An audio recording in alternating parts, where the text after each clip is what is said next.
Welcome to my channel. Wow. Never mind about that. Okay, chapter 25 of Genesis. Abraham and Neterah. Abraham took a wife, and her name was Keturah, and she bore him Zemran, Zokzan, Meda, Ezabak, Shan, Jokashan, begot Sheba, Dedan, and the sons of Dedan were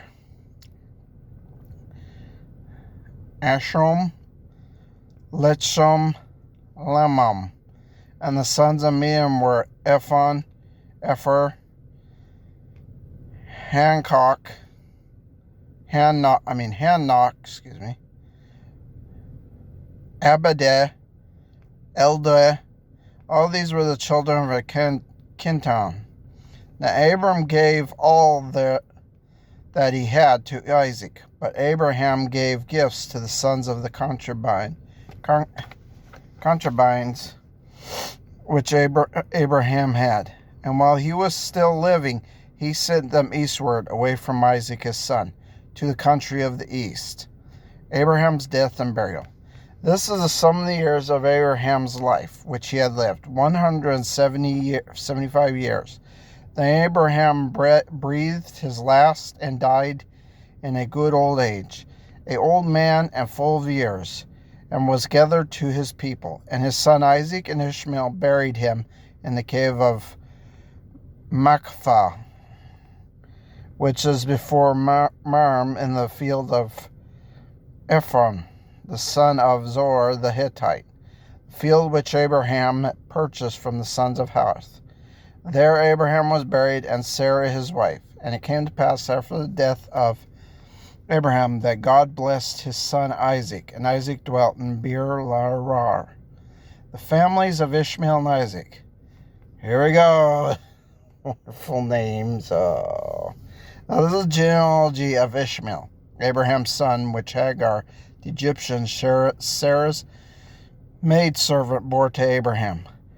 These were the names of the sons of Ishmael, by their names according to their generations. The firstborn of Ishmael was Nimroth, then Kedarth, Abel, Misham, Marsh, Dama, Mis, Hadar, Tom, Death, Nebus, Kedar. These were the sons of Ishmael, and these were their names, by their towns, their settlements, and 12 princes according to their nations. These were the years of the life of Ishmael, 137 years, and he breathed his last and died, and was gathered to his people. He dwelt in Havan as far as Shur, which is the east of Egypt as you go towards Ezar. He died in the presence of all his brethren. This is the genealogy of Isaac. Abraham's son.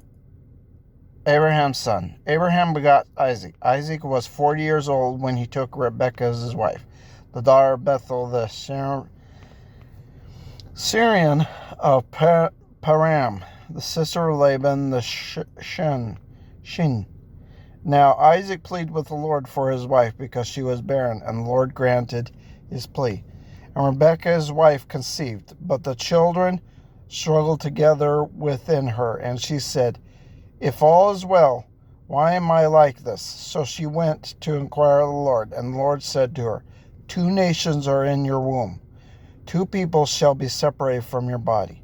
1 people shall be stronger than the other, and the older shall serve the younger. So when her days were fulfilled for her to give birth, indeed there were twins in her womb. And the first came out red. He was like a hairy garment all over.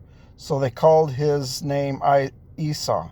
Afterwards his brother came out, and his hand took a hold of Esau's heel. So his name was called Jacob. Isaac was 60 years old when she bore them. So the boys grew, and Esau was a skilled hunter and the man of the field, but Jacob was a mild man, dwelling in tents. And Isaac loved Esau because he ate of his game, but Rebekah loved Jacob. Esau sells his birthright. Now Jacob cooked a stew, and Esau came in from the field, and he was weary. Esau said to Jacob, "Please feed me with that same stew, and I am weary." Therefore his name was called Edom. But Jacob said, "Sell me your birthright as of this day." And Esau said, "Look, I am about to die, so what is this birthright to me?" Then Jacob then Jacob said, "Swear to me as of this day." So he swore to him and sold his birthright to Jacob. Jacob gave Esau bread and stew of lentils. Then he ate and drank and rose and went his way. Thus Esau despised his birthright. Okay. Now we're on to Esau and Jacob, twin brothers. It's pretty sad that Esau didn't care about his birthright. He just threw it away like it was some trash or something, which is very sad. Very disrespectful to God, too, to do something like that. But if you notice here, God already knew that the older Esau would be serving Jacob. Because if you later in the chapters you read, Jacob did trick his father, pretend to be Esau. But God already knew that Jacob was going to rule over Esau. Already knew that. Before they were born, God already knew that was going to happen.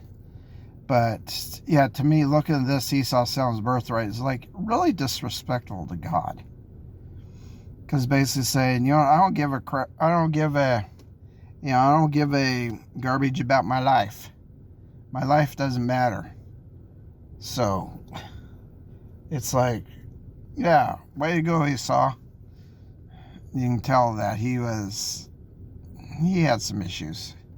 Well, a lot of them had issues. But that's unfortunately that Esau did that because he was the oldest, and the oldest has the birthright. Sometimes I say to myself, I did in the past, I say, you know what, I don't like being the oldest.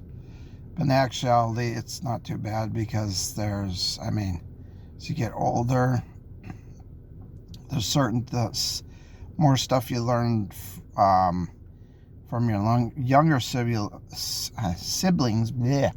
that you can teach them.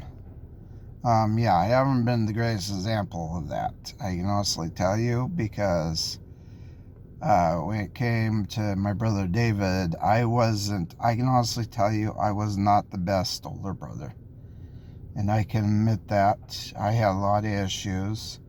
David reminded me of some stuff that I said that I don't remember, but then thinking about it back and going, why did I even say that? Why did I do that stuff, say that stuff? Was I crazy?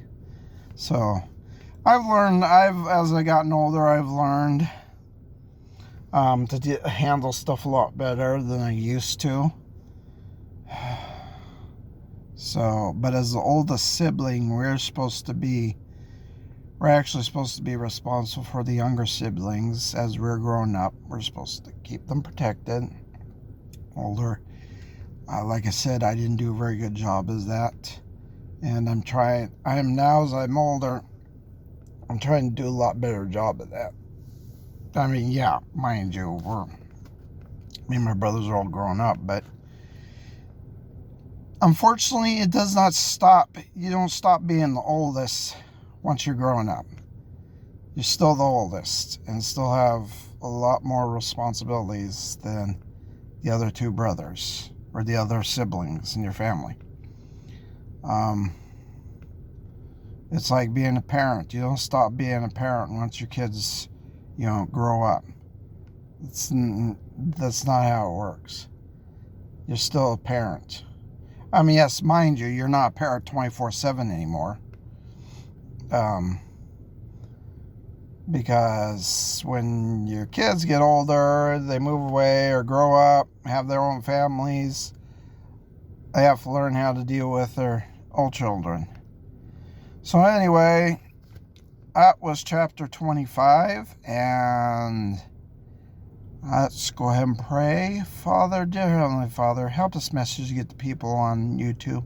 Help YouTube's algorithm put it at the top so a lot more people can see my video, Father. In Jesus' heavenly name, amen. Talk to you guys there.